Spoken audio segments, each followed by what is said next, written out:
The kitchen clock ticked. I counted 3 ticks before anyone spoke. My father's hand was still trembling over the keys on the table. She read at me, her mouth slightly open, as if I had just told her the sky was green. What are you talking about? She laughed, but it came out thin and hollow. Mom didn't leave a will. I was there. We all were. She couldn't even sign her name at the end.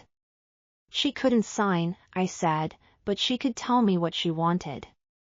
And she did. 2 days before she died, when you were out buying yourself a new purse, she sat me down on that hospital bed and told me exactly what she wanted done with this house. My father pulled out a chair and sat down heavily. His knuckles were white around the newspaper he still clutched. That's not how it happened, he said, but his voice wavered. Then how did it happen, Dad? I turned to face him fully. You tell me. You tell me what Mom said to you the morning she died, because I remember her holding my hand and whispering that she didn't trust the 2 of you to do right by me. Those were her exact words. Don't let them do you wrong, baby. That house is half yours. You fight for it. She picked up her purse, the leather creaking as she adjusted the strap on her shoulder. This is ridiculous. We're not doing this. Dad, tell her. My father rubbed his face with both hands. When he looked up, his eyes were red-rimmed and tired in a way I had never seen before. I was going to tell you, Sarah, he said, and I noticed he used my name, not honey, not sweetheart, just Sarah, like I was a stranger across a desk. I was going to tell you about the will. I was going to tell you a lot of things. My stomach turned cold. What things? He hesitated, and she jumped in, her voice sharp and quick. The point is, the will doesn't matter, because Mom signed everything over to Dad before she died. There's nothing in your name, Sarah. There never was. I already checked. You checked? I looked between them, the pieces clicking together in the worst possible way. You already checked property records before you even walked through that door. She didn't answer. She was busy reapplying her lipstick, using the back of a spoon as a mirror. My reflection wobbled in the silver curve, distorted and pale.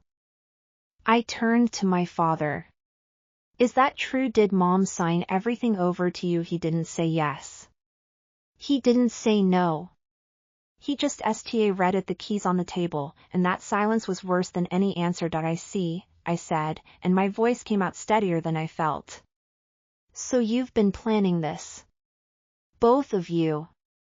How long? 3 months, she said, snapping her compact shut. Dad called me in May. We've been working things out. He wants me and the kids to come home, Sarah. He wants to be close to his grandchildren. Can you really blame him for that? You don't have kids, I said flatly. She blinked. Excuse me, you and my husband, you've been gone 3 years. You told everyone you were pregnant when you left, but there was no baby, was there? I checked. I had a friend of a friend look up the records. No birth certificates, no hospital stays, nothing. So where are these grandchildren you're talking about? Her composure cracked, just for a second. The lipstick tube rolled off the table and hit the floor with a soft thud. She bent to pick it up, and when she straightened, her eyes were hard and glittering. You had someone investigate me. I had someone make sure I wasn't going crazy. I walked around the table, slowly, until I stood between her and my father. Because for 3 years, I told myself I must have done something wrong. I must have been a bad wife, a bad sister-in-law, a bad daughter. I must have deserved what happened. But then I root asking questions, and do you know what I found out? She didn't answer. Her jaw tightened, and for the first time since she walked through the door, she looked genuinely uncomfortable. I found out you were already seeing someone else before you left. I found out you had a credit card in a different name, one that Dad helped you open. I found out you've been calling him every month, asking for money, telling him stories about how hard it was out there. My father stood up abruptly, scraping the chair against the floor. That's enough, Raw. No, Dad. It's not enough. Because she isn't just here for the house, is she? She's here because you promised her something bigger. What is it? Life insurance, Mom's jewelry, my college fund. He didn't deny it. His face had gone gray, like old concrete. She was watching him too, waiting, and in that moment I realized she wasn't in control of the situation either. She was just as nervous as I was, just as desperate to know what he would say next. My father walked to the window and stood with his back to us. Outside, the street was quiet, the way it always is on weekday afternoons. A neighbor's dog barked somewhere down the block. The sound was so normal, so ordinary, that it made the inside of our kitchen feel like a theater set, fake and flimsy. I didn't tell you about the will because I didn't want you to worry, he said finally. Your mother and I talked about it, yes. She wanted you to have something. But then she got sicker, and things changed, and I had to make decisions on my own. What decisions? He turned around. There were tears in his eyes, but they didn't look like grief. They looked like guilt. Your sister-in-law and I came to an arrangement, he said. She stays here, in this house, and she takes care of me. I'm not getting any younger, Raw. My knees, my back, the doctor says I need someone around. And you work all the time. You're never home. So you're replacing me. With her. I'm not replacing you. I'm making a practical decision. She stepped forward and placed her hand on my father's arm, the picture of dutiful daughter-in-law. I'll be here every day, she said softly. I'll CK, I'll clean, I'll drive him to appointments. You don't have to do any of that anymore, Raw. You can have your freedom. My freedom. I laughed, and the sound bounced off the walls, hollow and sharp. You took my husband, you took my brother's peace of mind, and now you want my house, and you're calling it my freedom. My father winced. Your brother doesn't care about the house. He told me so himself. Don't talk about my brother, I said, and my voice broke on the word. Don't you dare talk about my brother like he's part of this. He's still in physical therapy. He still struggles to walk to the mailbox. And you think he doesn't see the kitchen fell quiet again. The refrigerator hummed. The clock ticked. She and my father stood together on one side of the room, and I stood on the other, and for a moment we were a frozen tableau of what a family used to be. Then I reached into my back pocket and pulled out a folded sheet of paper, worn and creased from weeks of writing it around. I unfolded it and laid it flat on the table, next to the keys. What's that? She asked, and her voice had a sharp edge of fear. That, I said, is a copy of the will I had drawn up 3 years ago, the day after you and my husband left town. I didn't have much money then, but I had enough to hire a lawyer. And I had enough proof to show that my mother was of sound mind when she made her wishes known to me. My father walked over and read down at the paper. His lips moved as he read the first few lines, and then he went still. This isn't real, he said. This is some made-up thing. You forged this. Go ahead, I said. Call the lawyer. His number's right there. He's expecting your call. He's been expecting it for 3 years. Her fingers tightened around the edge of the table. Her red fingernails dug into the wood like claws. What do you want, Raw? What's your price? Everyone has a price. Name it. You want money. I'll find it. You want me to disappear? I'll disappear. Just tell me what it takes to get you out of this house and out of our lives. I read at her, this woman who had once sat at my kitchen table and cried about her difficult marriage, who had let me hold her hand and tell her everything would be all right. I had meant it then. I had believed it. I picked up the keys from the table, one by one, and slid them into my own pocket. Nothing, I said. You have nothing I want. Not the money, not the house, and definitely not your Desape rants.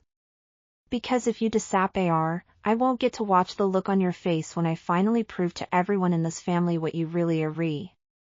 My father stepped back, shaking his head slowly. This isn't the way. Then show me the way, Dad, I said. Right now. Tell me you'll take back that promise to her. Tell me you'll remember that I'm your daughter, that I've been here every day for 3 years while she was off spending your money with my ex-husband. Tell me, and we'll tear this paper up together. He opened his mouth, but nothing came out. He looked at her, then at me, then back at the paper on the table. And I watched his face collapse into something soft and pitiful and entirely, heartbreakingly small. I can't do that, he whispered. She smiled. Not at me, not at my father, at the ceiling, like she was thanking God for a small mercy. I folded the will back into my pocket and walked toward the front door. I didn't say goodbye. I didn't slam anything. I just opened the door and stepped outside, into the late afternoon sun, the keys in my pocket digging into my thigh like a splinter I couldn't pull out. From the window, I saw her shadow move across the curtain. My father stood where I had left him, sta ring at the empty table. I walked down the steps and kept walking, because if I stopped, I would start screaming, and screaming wasn't part of the plan. The plan was bigger than that. The plan was still only beginning. I walked 3 blocks before my legs gave out. I sat on a bus bench outside a shuttered laundromat and watched the traffic crawl past. The sun had rooted slow slide behind the rooftops, and the shadows stretched long and thin across the pavement. I pulled the folded wool from my pocket and smoothed it across my knee. The creases were so deep now that the paper had gone soft at the folds, like cloth.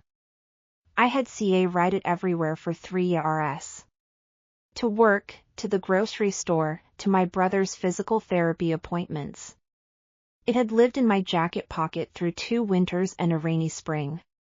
And now it had finally done its job, or at least the first part of it. My phone buzzed in my purse. I ignored it. It buzzed again. Then a 3rd time. I fished it out and saw my brother's name on the screen. I almost didn't answer, but something in me twisted at the sight of his name, that familiar knot of guilt and duty and love that had taken up permanent residence in my chest. Hey, I said. Sa raw, what happened? His voice was thin and breathy, the way it always was after he had overexerted himself. Dad called me. He said you walked out. He said you brought up Mom's will and threatened them. Threatened them, I laughed, but it came out wrong, wet and cracked. I showed them a copy of a legal document. That's not a threat. That's a fact. Dad doesn't see it that way. He's upset, Sa raw. He said you were screaming at them. I wasn't screaming. I was talking. There's a difference. My brother sighed into the phone, a long, rattling exhale that I had heard 1,000 times from the chair next to his hospital bed. Look, I don't know what she's doing back. I didn't know she was coming. Dad told me last night, and I tried to call you, but you didn't pick up. I was working late. Of course you were. There was no judgment in his voice, just exhaustion. Listen, can we meet? I need to see you. I need to explain some things. Explain what? Just meet me. My place. In an hour. I wanted to say no. I wanted to go home, lock the door, and pretend that the last 3 hours had never happened. But my brother was the only person in my family who had never lied to me, and I owed him that much. Fine. 1 hour. I hung up and sat on the bench a little longer, watching a young mother push a stroller past the laundromat. The baby was crying, high and insistent, and the mother kept stopping to adjust a blanket or offer a pacifier. She looked exhausted. She looked like she hadn't slept in weeks. I knew that look. I had worn it myself for an entire year after my husband left, walking around like a ghost in my own skin. My brother lived in a small apartment on the other side of town, a ground floor unit with a ramp he had installed himself after the first surgery. It wasn't much to look at: beige walls, worn carpet, a couch that had seen better decades. But he kept it clean, and he kept it warm, and that was more than some people had. When I knocked, he opened the door himself, leaning on his cane with one hand and gripping the door frame with the other. He had lost weight since the last time I saw him, maybe 10 pounds, maybe 15. His cheeks were hollow in a way they hadn't been 3 months ago. "Come in," he said, stepping back slowly. "I made tea. It's probably cold by now." I followed him into the tiny kitchen. The kettle was still warm, and 2 mugs sat on the counter, steam curling from both. He had been expecting me. He had known I would come. "Sit down," he said, lowering himself into a chair at the small formica table. "Please." I sat across from him, wrapping my hands around the mug. It was Earl Grey, the same tea Mom used to drink on Sunday mornings. He remembered everything. That was the cruelest part of him. "Dad told me about the arrangement," I said, "before he could start. He wants her to move in. He wants me to leave. He said you were okay with it." My brother read into his tea for a long moment.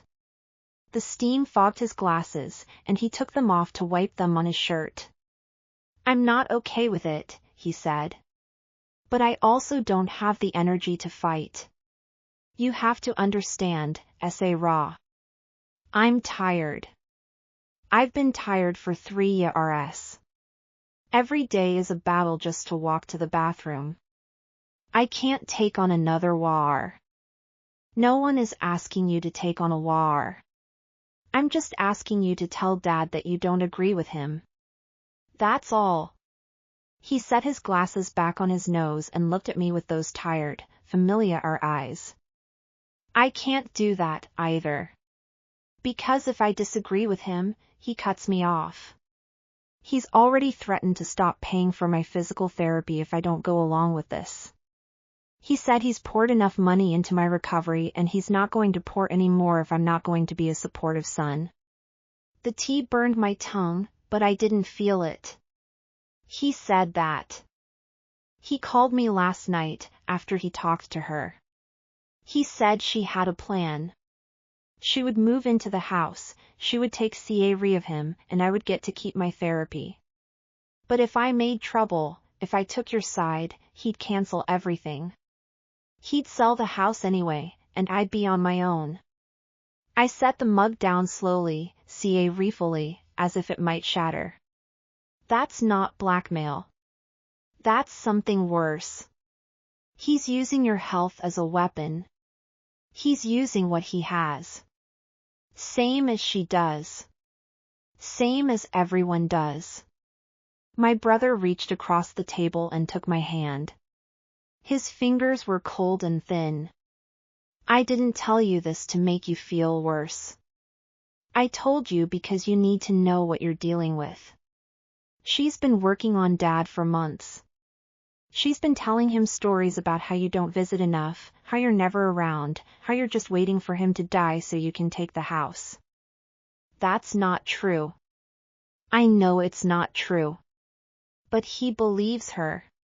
He's old, and he's red, and she's giving him something to hold on to. She's promising him a future where he's not alone. What are you promising him? A legal battle, a courtroom?" I pulled my hand back. "I'm promising him the truth. The truth doesn't matter to people like her. She doesn't see about truth. She see residential about winning." He coughed, a deep, rattling sound that made me cringe. "I've been thinking about this all night. There's only one way out." "What way out?" He leaned forward, his voice dropping to a whisper. "Mom's will. The real one. Not the copy you've been seeing around. The original. She signed it in the hospital, the night before she died. I was there. I watched her do it. The lawyer came to her room, and she signed it in front of me and a nurse. She left half the house to you, just like you said. But she also left something else. I leaned in, my heart hammering against my ribs. What? She left a letter, he said. A sealed letter, addressed to Dad. The lawyer has it. She told me about it the day she signed the will. She said, if your father ever tries to take sa Ross Shari, you give this letter to the lawyer. He'll know what to do with it. Why didn't you tell me this before? Because I didn't think it would come to this. His eyes were wet now, glistening behind his glasses. I thought she'd seal off. I thought Dad would come to his senses. I kept hoping things would work themselves out, and now we're here. I stood up, my chair scraping back against the linoleum. Who's the lawyer? What's his name? Morrison. Charles Morrison. He's retired now, but he still keeps files in a storage unit downtown. I have his number somewhere. I'll find it. Find it now. My brother pushed himself up slowly, gripping the table for support. He shuffled to the counter where a pile of papers and envelopes had accumulated over the months. He rifled through them with trembling fingers, tossing aside bills and junk mail until he pulled out a business card, yellowed and creased. Here, he said, handing it to me. That's his office number. But Sarah, you need to be careful. If she finds out about this letter, she'll do anything to destroy it. She's already got Dad in her pocket. She won't stop until she has everything. I took the card and held it like it was made of gold. She's already got everything, I said. Now it's my turn. He grabbed my arm, his grip stronger than I expected. Promise me you'll be careful. Promise me you won't do anything stupid. I promise. He let go and sank back into his chair, his face pale and glistening with sweat. I tucked the card into my pocket next to the will and walked to the door. Before I left, I turned back and looked at him, my brother, the only family I had left who hadn't betrayed me. Get some rest, I said. I'll handle this. Raw. His voice was faint, almost drowned out by the hum of the refrigerator.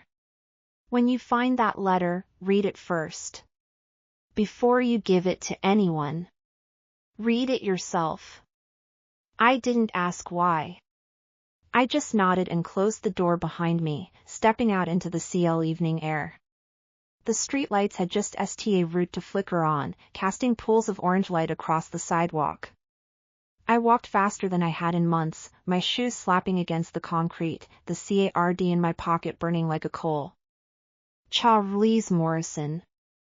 I had never heard the name before. But if my brother was right, if there really was a letter from my mother hidden somewhere in a storage unit downtown, then maybe I wasn't fighting alone after all. Maybe she had been watching this whole time, waiting for the moment when I would finally need her. I pulled out my phone and dialed the number on the CA road. It rang 3 times, and then a woman's voice answered, crisp and professional. Morrison Legal Services. How can I help you? I paused, swallowing the lump in my throat. My name is Sarah Benson, I said. I'm calling about a will. My mother's will. She passed away 8 years ago, but I've been told there's a sealed letter in your files, addressed to my father. I need to see it. There was a long silence on the other end. Then the woman spoke again, her voice softer now. Ms. Benson, I remember your mother. She was very specific about that letter. She said it should only be opened under one condition. What condition? The woman hesitated.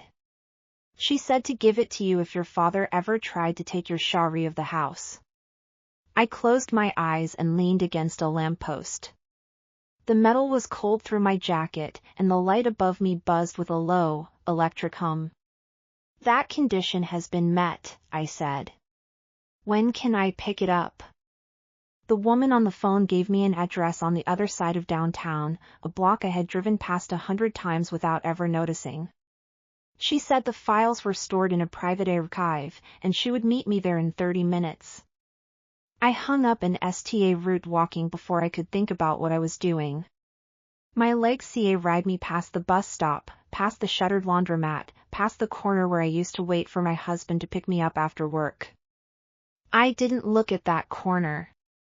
I kept my eyes straight ahead and my hand pressed against the pocket where the business card sat. The archive was in the basement of an old office building, the kind with a brass plaque by the door and a staircase that creaked under every step. The woman who answered the door was in her late 60s, with silver hair pulled back in a tight bun and reading glasses hanging from a chain around her neck.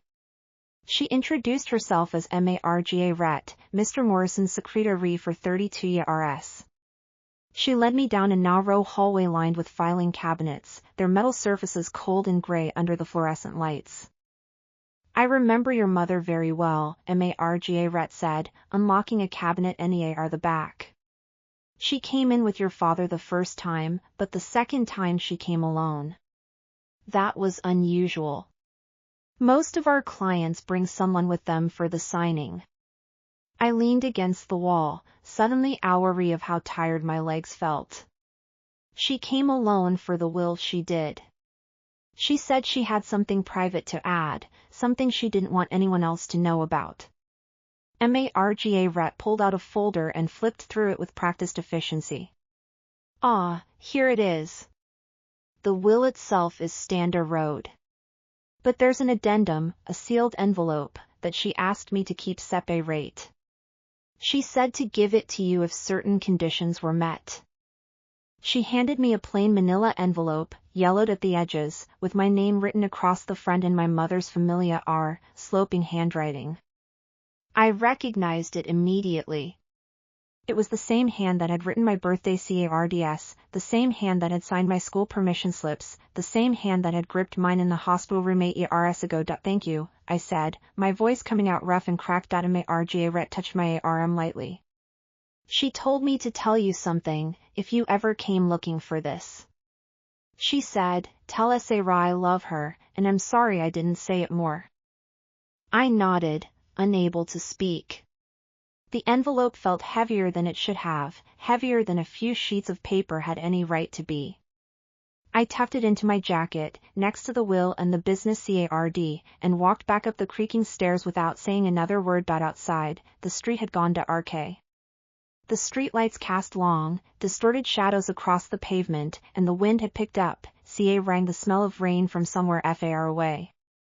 I found a bench under a flickering lamp and sat down, the envelope in my lap, my fingers trembling as I worked the seal loose. Inside was a letter, 3 pages long, written in the same sloping hand. I unfolded it carefully, as if it might crumble to dust in my fingers, and began to read. Dear Sarah, if you're reading this, then I'm gone and your father has done something I hoped he would never do. I'm sorry. I'm sorry I didn't tell you all of this when I was alive. I was afraid. I was afraid of what it would do to our family, and I thought if I kept quiet, maybe things would work themselves out. But your father has a weakness, and I've always known it. He loves money more than he loves people, and he will do whatever it takes to keep what he thinks is his.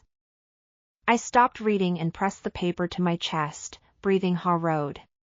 The wind rattled the leaves on the sidewalk, and somewhere a CR horn blared, but all I could hear was my mother's voice, speaking from 8 years ago, speaking directly to me. I read on. There's something I never told you about your sister-in-law.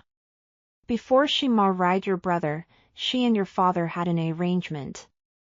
I found out about it by accident, 2 weeks before the wedding. She came to him asking for money, and he gave it to her. He gave her a lot of it, Sarah. Thousands of dollars. She said it was for a debt she needed to clear before the marriage, but I knew better. I knew she was buying his silence. My hands were shaking now. The paper rustled in my grip, the words blurring in front of my eyes.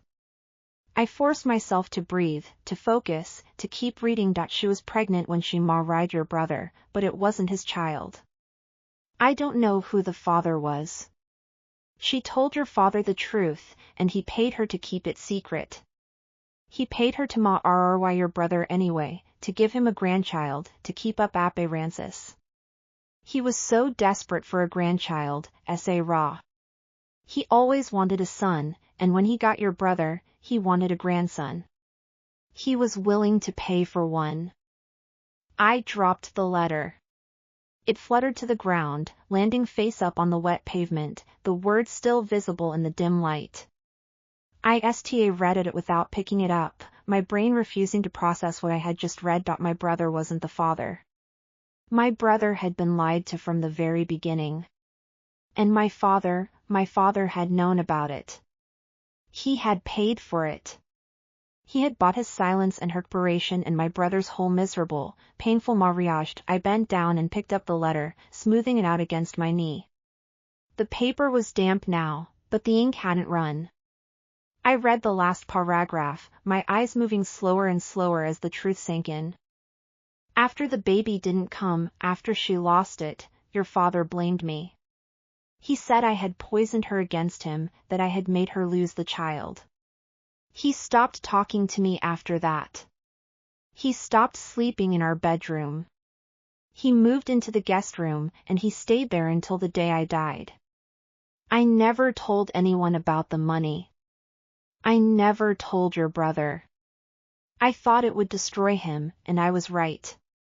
So I kept the secret, and I wrote it down here, so that you would have the truth when you needed it. Use it wisely, raw.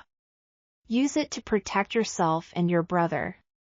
And remember that I love you, even from wherever I am now. I folded the letter and put it back in the envelope, my movements slow and deliberate. The rain had root, a thin drizzle that beaded on my jacket and trickled down my neck. I didn't move. I sat on the bench and let the rain soak through my hair, my clothes, the envelope in my lap. My father had paid my sister-in-law to marry my brother. He had known she was pregnant with another man's child. He had covered it up, and then he had blamed my mother when the pregnancy failed. And now, all these years later, he was trying to give her the house. The same woman he had bribed into the family in the first place. I stood up, my legs stiff and cold. The letter was tucked securely in my pocket, next to the will, next to the business CA road. I had 3 pieces of paper now, and between them, they held everything I needed. I walked home through the rain, my footsteps steady and sure. When I reached my front door, the front door of the house I had grown up in, the house my mother had left me half of, I paused with my hand on the knob. Light spilled from the living room windows.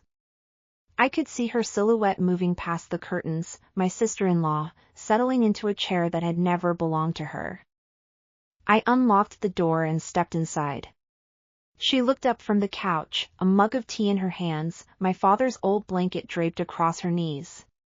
She smiled, that same pitying, superior smile. Back so soon, she said. I thought you had somewhere to be. I walked past her without answering. I went straight to the kitchen and poured myself a glass of water, taking my time, letting her watch. Then I turned around and leaned against the counter, the letter burning in my pocket. I found something today, I said. Something that belongs to me. She raised an eyebrow. Oh, did you find another imaginary will? I found a letter from my mother. I watched her face ruefully, looking for any reaction. She wrote it the day she signed her will. It's addressed to me, and it says some very interesting things. Her smile flickered. She set down her mug, slowly, deliberately. I don't know what you're talking about. No, I don't suppose you do. But I think Dad will. I think Dad knows exactly what I'm talking about. I pulled out my phone and dialed my father's number. It rang twice before he answered. Sa rawer you I was worried, Dad, I said, cutting him off. I need you to come over right now. I have something to show you. Something from Mom. There was a long silence on the other end. I could hear him breathing, shallow and uneven. Sa raw, whatever you think you have, I'll be in the living room, I said. Bring your checkbook. I hung up and turned to face my sister-in-law. She was standing now, the blanket pulling on the floor at her feet. Her eyes were wide, and for the first time all day, she looked genuinely afraid. What did that letter say? She whispered. I smiled, and I felt it reach my eyes for the first time in 3 years. You're about to find out. My father arrived 20 minutes later, his car pulling into the driveway with a familiar rattle. I watched from the window as he got out slowly, one hand on the door for support, the other clutching a worn leather briefcase he hadn't seen ride in years.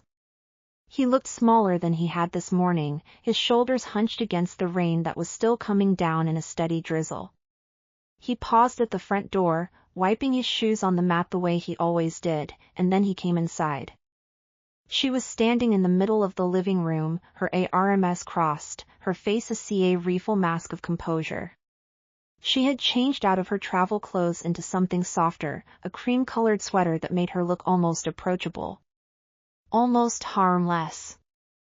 I knew better now. Dad, I said, gesturing to the armchair by the fireplace.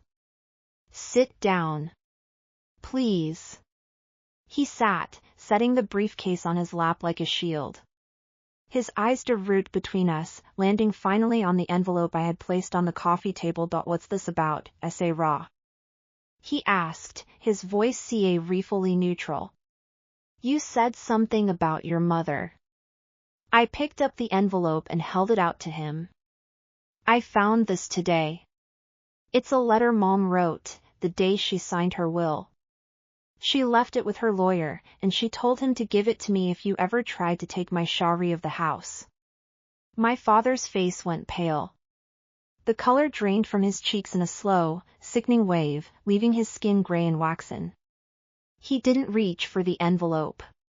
He just read at it, his hands gripping the briefcase so hard his knuckles turned white.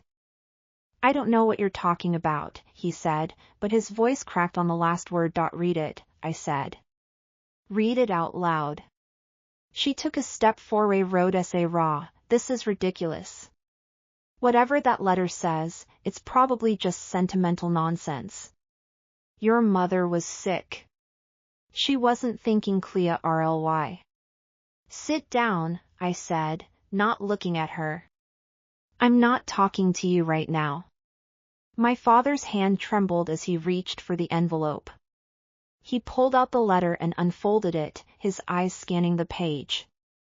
I watched his face as he read, watched the blood drain from his cheeks and the muscles in his jaw tighten until they looked like they might snap. This isn't, he root, then stopped. He read his throat and root again. This isn't what it looks like. Then what is it? I asked. Tell me.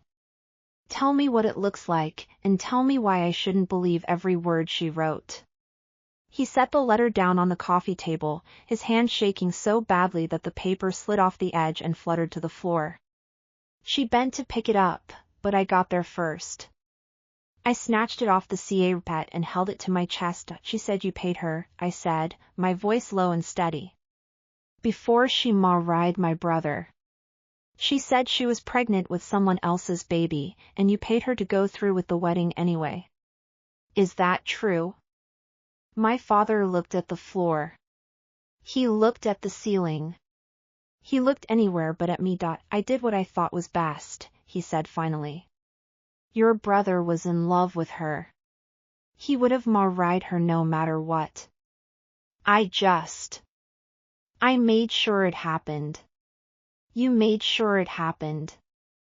I repeated the words slowly, tasting them. You bribed her to marry my brother. You paid her to lie to him. And then, when she lost the baby, you blamed Mom. He flinched. It was a small movement, barely perceptible, but I saw it. She saw it too. Her mask of composure had cracked, and underneath was something raw and panicked. Your mother never understood, my father said, his voice rising. She never understood what it was like to be me, to have to hold this family together, to make sure everyone had what they needed. Your brother needed a wife. I gave him one.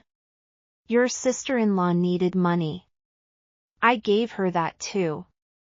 What's wrong with that? What's wrong with that? I laughed, and the sound was hollow and broken. What's wrong with that is that you lied to everyone. You lied to Mom, you lied to my brother, you lied to me. And now you're trying to give this woman you paid to marry my brother, you're trying to give her my house. Your house? She stepped forward, her voice sharp and cutting. This isn't your house. It's never been your house. It's your father's house, and he can do whatever he wants with it. I turned to face her fully. You're right. I don't own this house. Not yet. But I own half of it, and I have a will that says so, and I have a letter from my mother that proves you've been lying to this family for 10 years. She opened her mouth, but nothing came out. For the first time since she had walked through the door, she had nothing to say. I turned back to my father. You have a choice, Dad. You can keep pretending that everything you did was for the good of this family, and I can take this letter to a lawyer. I can take it to my brother. I can take it to anyone who will listen, and I can show them exactly what kind of man you are. Say raw, please, or, I continued, you can call off your arrangement with her. You can tell her she's not moving into this house. You can tell her she's not getting a single penny from our family ever again. And we can pretend, for the sake of everyone else, that this letter never existed. My father looked at me, then at her, then back at me. His hands were shaking in his lap. The briefcase had slipped to the floor. Forgotten. You wouldn't, she said, and her voice was thin and desperate. You wouldn't do that to your own father. I'm not doing anything to him, I said. I'm giving him a choice. He can choose his family, or he can choose you.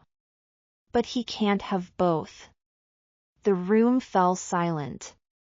The rain had stopped outside, and the only sound was the ticking of the old grandfather clock by the stairs. My father read at the letter on the coffee table, his face a battlefield of guilt and fear and something that looked almost like relief. I need a minute, he said. I need to think. You've had 10 years to think, I said. You've had 10 years to do the right thing, and you didn't. So I'll give you 5 minutes.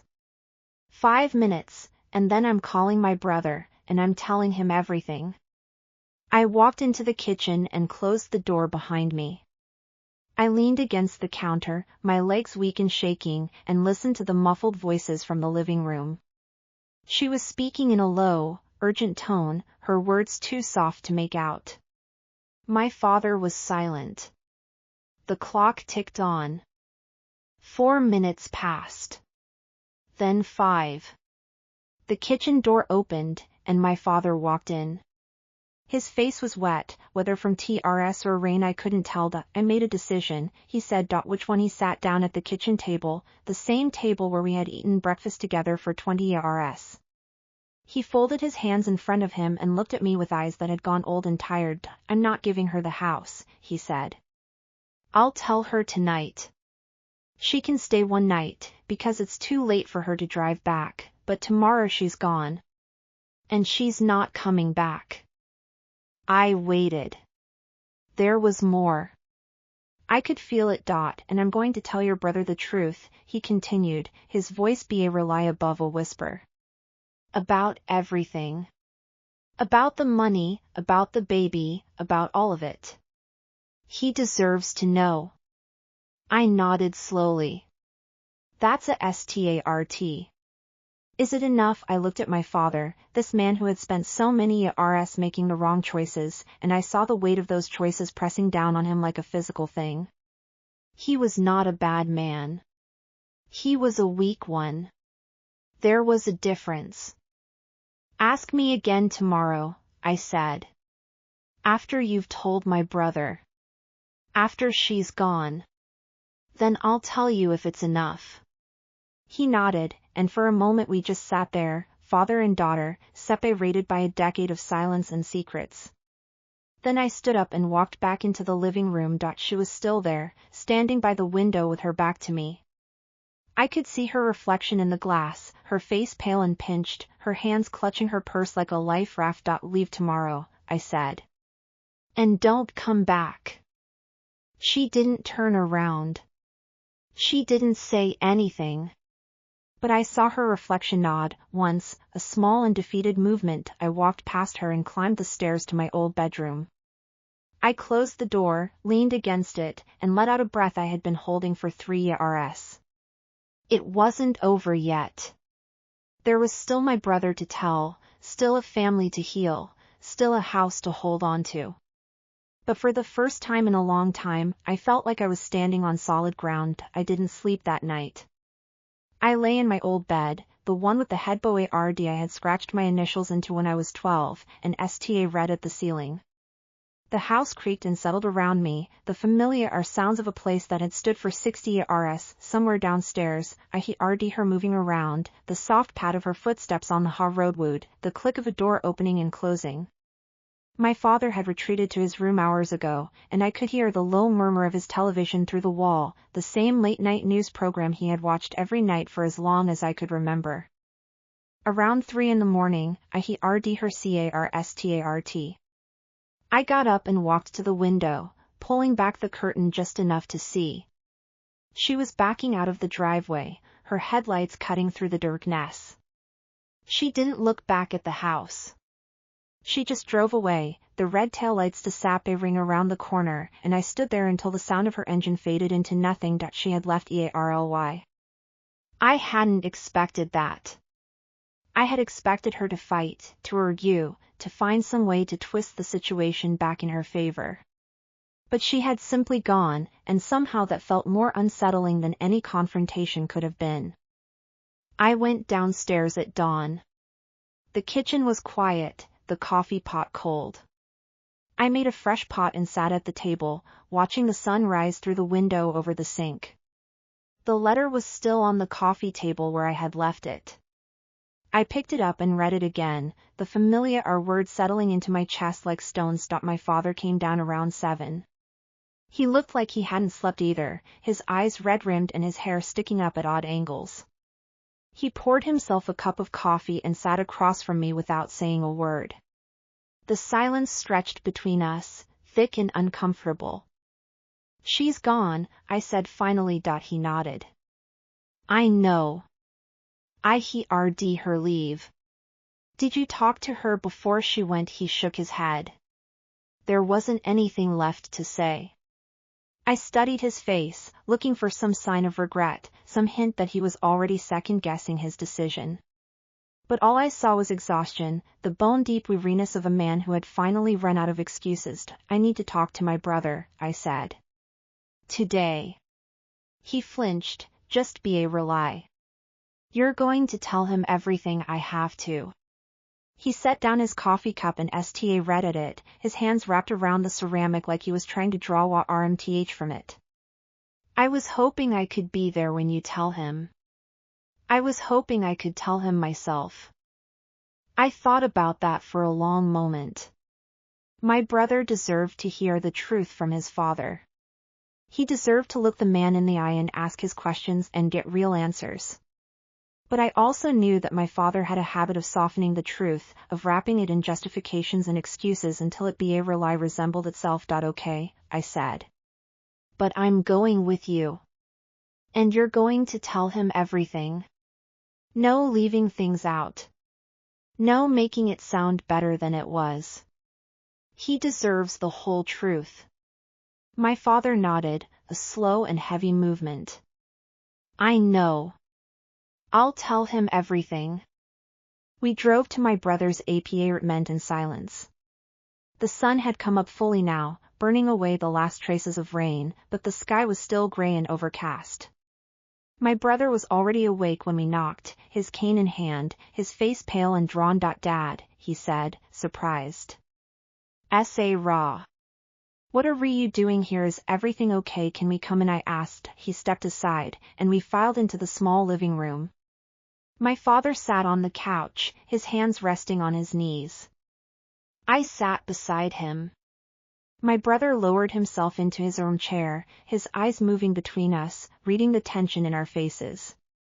What's going on? He asked again, and this time there was a tremor in his voice. My father took a deep breath. There's something I need to tell you, son. Something I should have told you a long time ago. He told him. He told him about the money, about the pregnancy, about the bribe. He told him about my mother's letter and the years of silence and the lies he had told to keep everything together.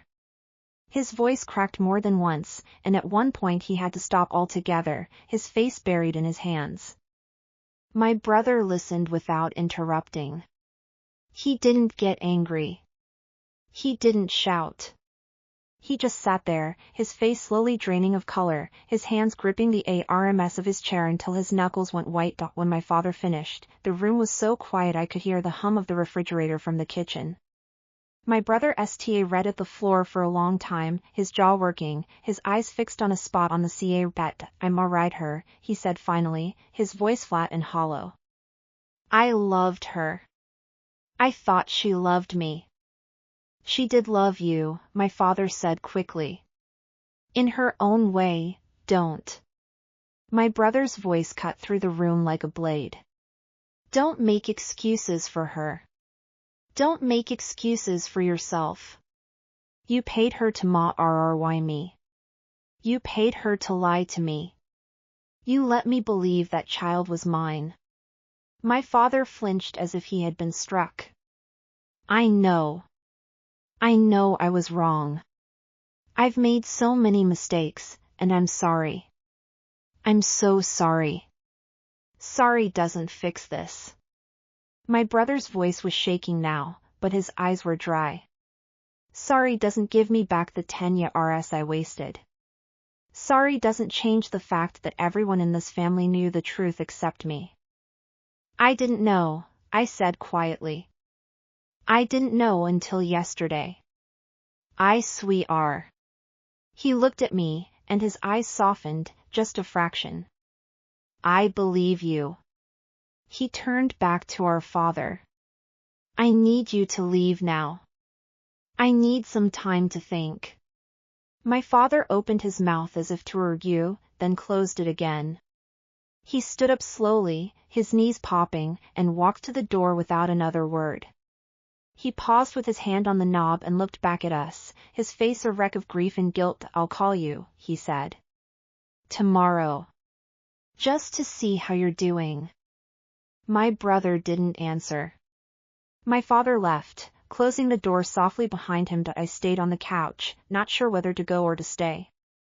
My brother read at the closed door for a long time, and then he turned to me, and I saw that his eyes were finally wet. Did you know? He asked. Before yesterday? Never, I said. I swear to you, never. He nodded slowly, absorbing that. And Mom, she knew the whole time. She knew. She wrote it down in that letter. She said she was afraid to tell you because she thought it would destroy you. He let out a bitter laugh, short and sharp. She was right. It does destroy me. But not knowing was worse.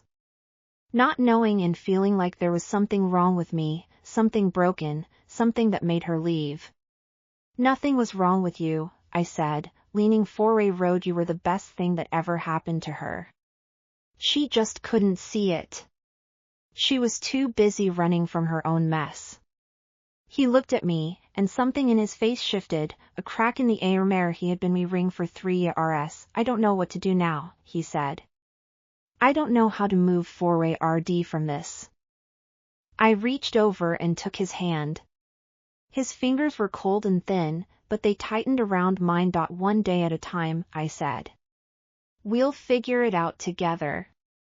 He nodded, and for a moment we sat there, brother and sister, holding on to each other in the quiet morning light. It wasn't a solution. It wasn't even a beginning.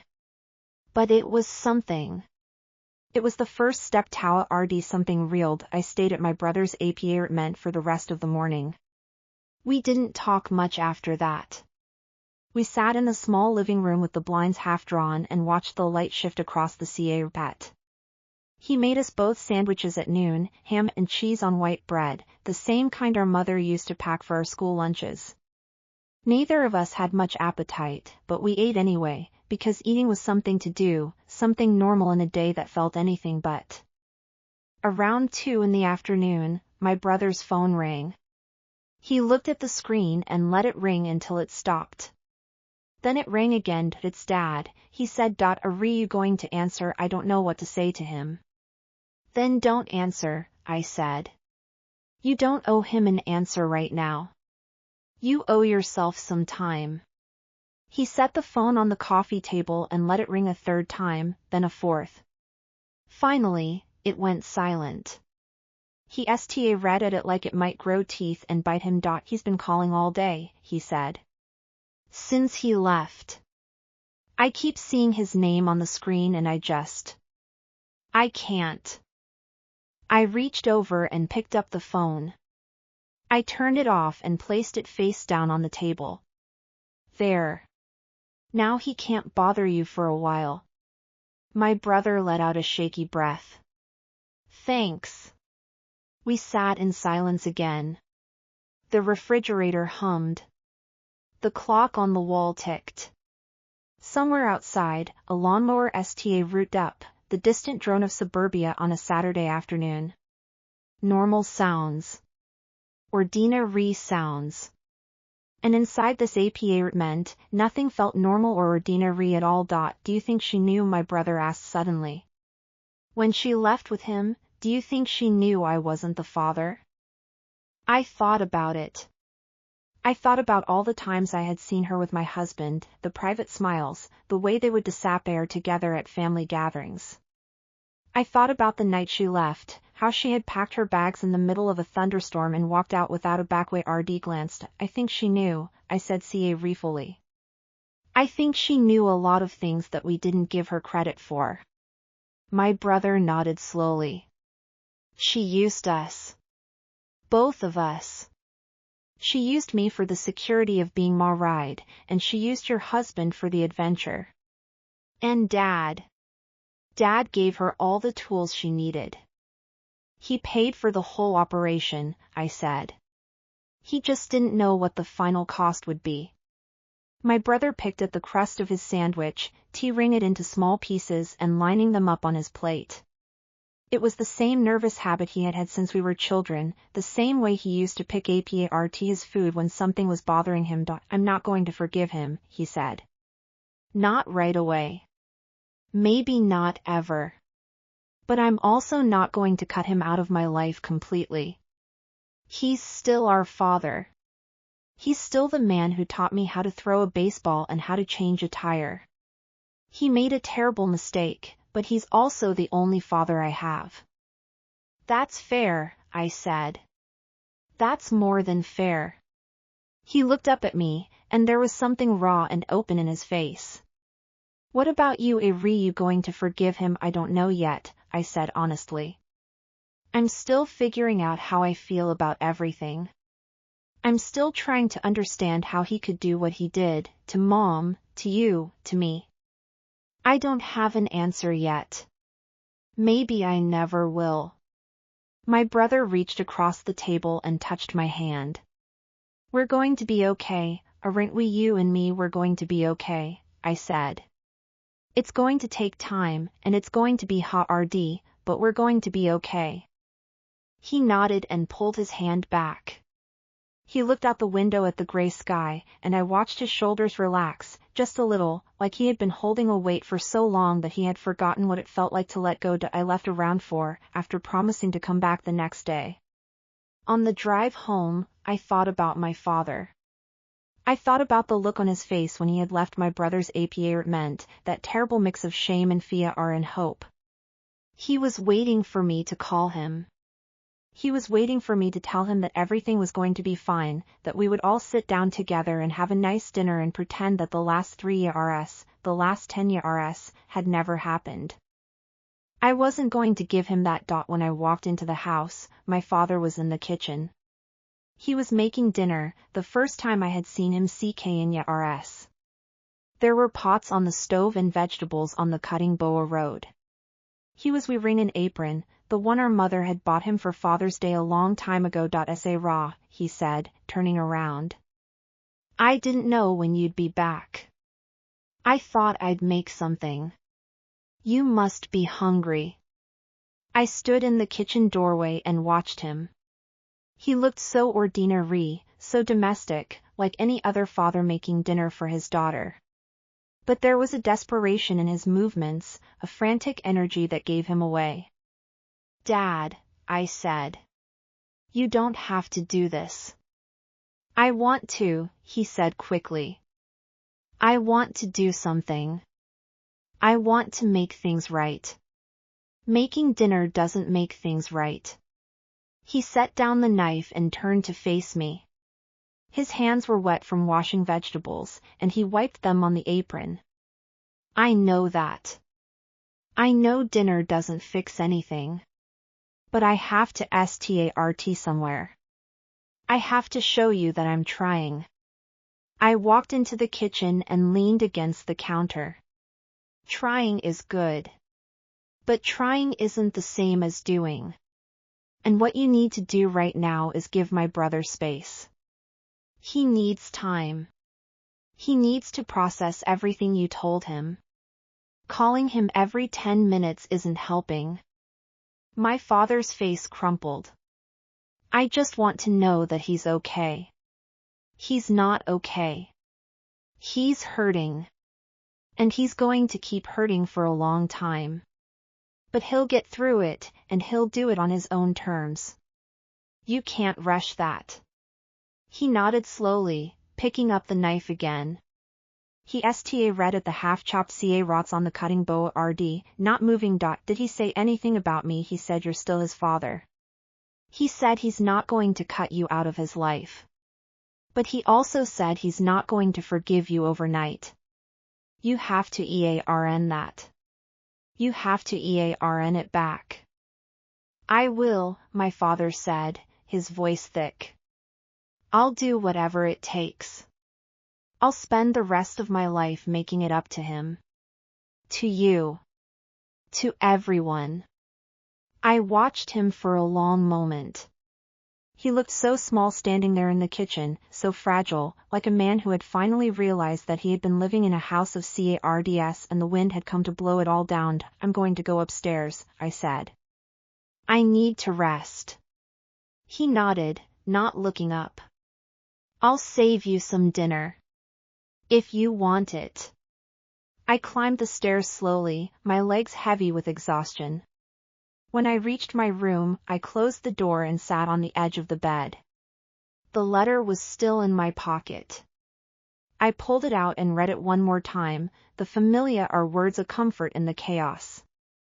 My mother had known. She had known everything, and she had left me the truth as her final gift. And now, slowly, painfully, the truth was doing its work. It was tearing down the walls that had been built on lies, and it was making room for something new. I lay down on the bed and closed my eyes. It wasn't over. There was still so much to do, so much to untangle and rebuild. But for the first time in years, I felt like I had a direction. I knew where I was going, and I knew I wasn't going alone. I woke up the next morning with the sun in my face and the sound of birds outside my window. For a moment, I forgot everything. I forgot the letter, the house, the years of betrayal. I just lay there, warm and still, listening to the ordinary morning sounds of a neighborhood waking up. Then the memory came back, slow and heavy, settling into my chest like a stone. I got up and dressed. Downstairs, I found my father in the kitchen again. He had made coffee and toast, and there was a plate of fresh fruit on the table. He looked up when I walked in, his eyes anxious and hopeful. "Good morning," he said. I made breakfast. I wasn't sure if you'd want anything, but I thought I'd put it out anyway. I poured myself a cup of coffee and sat down. The toast was warm, the butter already melting into the surface. Thank you, I said. This is nice. He sat across from me, his hands wrapped around his own mug. I was thinking about what you said yesterday. About giving your brother space. I haven't called him today. I wanted to, but I stopped myself. That's good, I said. That's the right thing to do. I also made an appointment, he said, his voice regal and deliberate. With a lawyer. I want to change the deed to the house. I want to put it in your name. Both of your names. Yours and your brother's. That's what your mother wanted, and I should have done it years ago. I set down my mug. You're serious. I've never been more serious about anything in my life. He reached across the table and took my hand. I know I can't undo what I did. I know I can't take back the lies or the years I wasted. But I can do this. I can make sure that this house, your mother's house, stays in your family. With you. I looked at his hand on mine, his fingers knotted and age-spotted, and I felt something shift inside me. It wasn't forgiveness. It wasn't quite trust. But it was something, a small opening in the wall I had built around myself. The lawyer, I said. When's the appointment? Tomorrow morning. I already called him. He said he can have the papers ready by the end of the week. I nodded slowly. Okay. I'll come with you. My father's face broke into a smile, tentative and fragile, like he was afraid it might disappear if he smiled too wide. Thank you, S.A. Raw. Thank you for giving me a chance to make this right. I pulled my hand back and picked up my toast. Don't thank me yet. There's still a lot to work through. This is just one thing. I know, he said. I know. But it's a start. The rest of the morning passed quietly. I helped my father clean the kitchen, and then I drove to my brother's apartment to check on him. He was sitting on the couch when I arrived, a book open on his lap that he wasn't reading. How are you doing? I asked, sitting down beside him. Better, he said. I slept last night. That's something. It's more than something. It's progress. He closed the book and set it aside. Dad called me this morning. I actually answered this time. My heart skipped. What did he say? He told me about the lawyer. About changing the deed. He said he wanted me to know before he went through with it. My brother paused, his fingers tapping against his knee. I told him I needed more than a deed. I told him I needed time. And he said he understood. That's good, I said. That's a good conversation to have. He nodded. I think he's trying. I think he's actually trying for the first time in a long time. We sat in silence for a moment, brother and sister, the weight of the past still pressing down on us. But it felt lighter somehow. More manageable. Like a burden that had been shared and divided between two people. I've been thinking, my brother said slowly. About what comes next. For me. For us. What have you been thinking? I don't want to just survive anymore, he said. I've spent 3 years just trying to get through each day. Going to therapy, doing my exercises, rely holding on. I don't want to live like that. I want to actually live. I reached over and squeezed his hand. Then we'll figure out what that looks like. Together. He smiled, a real smile, the first one I had seen on his face in a long time. I'd like that. That evening, I went back home. The house felt different now. Still familiar, still the same walls and floors I had grown up in, but the air was clear, rare, lighter. My father had set the table for dinner, and he had even put out the good dishes, the ones my mother had saved for special occasions. Sit down, he said. I made your favorite. Chicken and rice. I sat at the table and looked at him across the candles he had lit. He had tried so hard today, in all these small ways, to show me he was changing. And I realized, in that moment, that change didn't have to be dramatic. It didn't have to be grand gestures and tearful apologies. Sometimes change looked like toast and coffee and a clean kitchen. Sometimes it looked like a father trying to seek his daughter's favorite meal. This is nice, Dad, I said. Thank you. He nodded, his eyes a little wet. I'm going to keep trying, say raw. Every day. Until I get it right. I took a bite of the chicken. It was a little dry, a little over-seasoned. But it was good. It was more than good. It was the first real meal we had shared in years. After dinner, I walked upstairs to my room. I pulled out the letter one last time, the creased and damp pages that had changed everything. I read it slowly, savoring each word, and when I finished, I folded it carefully and placed it in a drawer with my mother's old jewelry box, the one she had left me when she passed. She had given me a gift. Not just the truth, but the strength to use it. And now, finally, I had done what she had asked.